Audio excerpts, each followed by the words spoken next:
Guys, তো final একটা auto পেয়ে গেছি। আর এটা তাও পুরোপুরি যাবে না, এটা গল্লামারি পর্যন্ত যাবে। গাইস, আমি একটা জিনিসে ভয় পাচ্ছিলাম, যদি গল্লামারিতে জ্যাম বাঁধে তাহলে আজকে আমাদের যেতে অনেক বেশি লেট হবে। ইভেন আমরা সুন্দর সুন্দর পিকচারও কালেক্ট করতে পারবো না, এটাই ভাবছিলাম। গাইস, আমরা একটা অটো চেঞ্জ করে আরেকটা অটোয় উঠে পড়েছি। আর আজকে আমি অনেক বেশি খুশি ছিলাম, কারণ একটু জ্যাম বাঁধেনি। আর আজকে যেহেতু শুক্রবার, তো জ্যাম বাঁধার চান্সটা একটু বেশিই ছিল।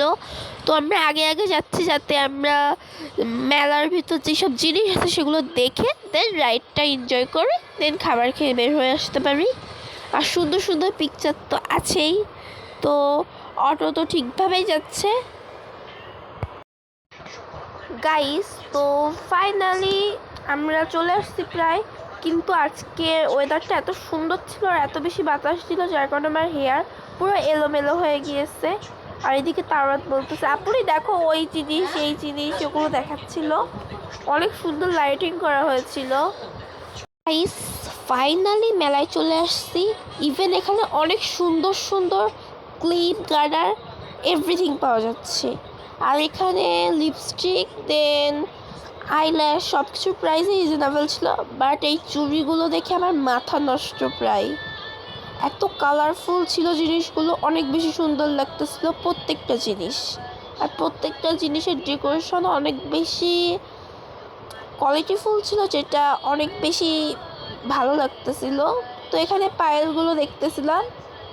তো আমি অনেক শর্ট টাইমের ভিতর পুরো জিনিসগুলো কভার করার ট্রাই করছি।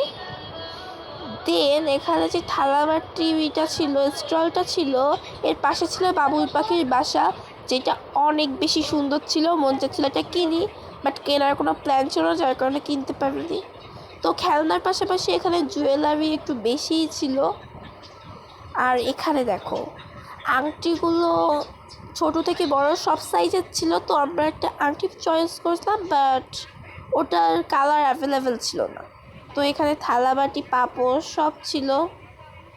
আর এখানে তো আমি পুতুল দেখে পুরাই মাথা নষ্ট আমার। এটা মেবি ক্যাঙ্গারু ছিল।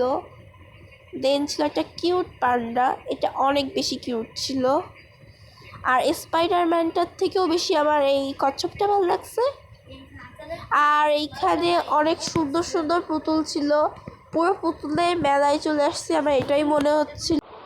গাইস, তো এটা মেবি ফুটবলার টাইপের টেডি, এটা অনেক কিউট ছিল। আর এই তোতা পাখিটা কিন্তু অনেক বেশি সুন্দর ছিল। তো এখানে অনেক বিভিন্ন ধরনের টেডি ছিল, ছোট বড়, আর প্রত্যেকটা 100 টাকা দামের ছিল। তো আমি এই বড় টেডিটা দেখে ভাবতেছিলাম এটার নাম রাখবো। দেন এখানে ছিল একটা নাগরদোলনা প্লাস একটা ঘর, যেই ঘরটা অনেক বেশি সুন্দর এবং বড় ছিল। তো এই নাগরদোলনাটা ঘুরতেছিল, তো আবার দেখলাম বন্ধ হয়ে গেছে। তো ভাবতেছিলাম এটা কি নষ্ট হয়ে গেল। তো দোকানদার বললো না, এটা নষ্ট হয়নি, এটা একটু পর ঠিক হয়ে যাবে। তো এখন সব দেখা শেষ, এখন আমরা যাবো সাম্পানে। গাইস, সাম্পানে আমি সাধারণত ভয় পাই না, বাট এই সাম্পানটা অনেক বেশি জোরে চলতেছে, যার কারণে আমার রিয়াকশনটা একটু অন্যরকম হয়ে গেছিলো।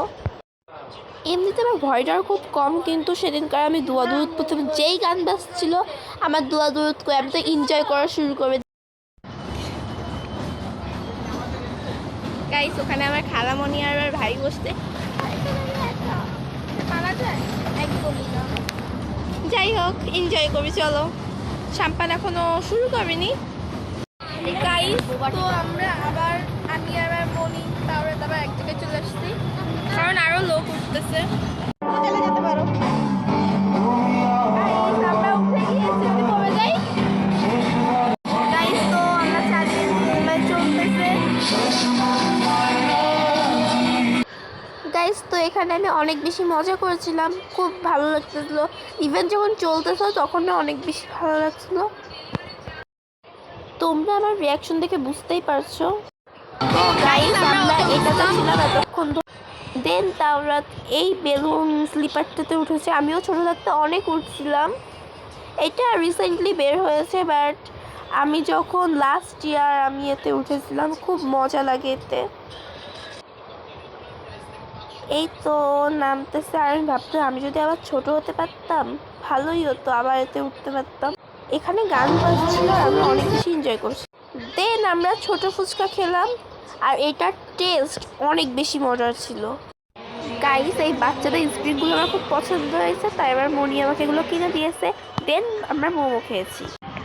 গাইস, আমরা আমাদের আপা বাড়ি আসলাম, এখন আমরা যাচ্ছি ডিসকাউন্ট খেতে। গাইস, এবার ডিসকাউন্ট ট্রাই করলাম। গাইস, তো আমরা বাড়ি চলে যাচ্ছি।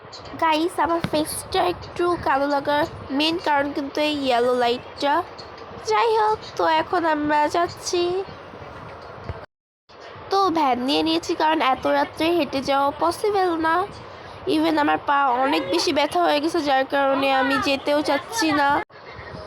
আর তোমরা একটা জিনিস গেস করো তো, আমার এবার বয়স কত? গাইস, তো ফাইনালি বাড়িতে তো চলে আসছি। আমি এসেই 1 ঘন্টা ঘুমিয়ে নিয়েছিলাম, এখন ভাত খাওয়ার মোটে মুড নেই। তো এখন আমি স্যুপ খাবো। তো আজকের ব্লগ এইটুকুই ছিল। Thanks for watching. আর সবাই বেশি বেশি লাইক অ্যান্ড সাবস্ক্রাইব করে দিবে।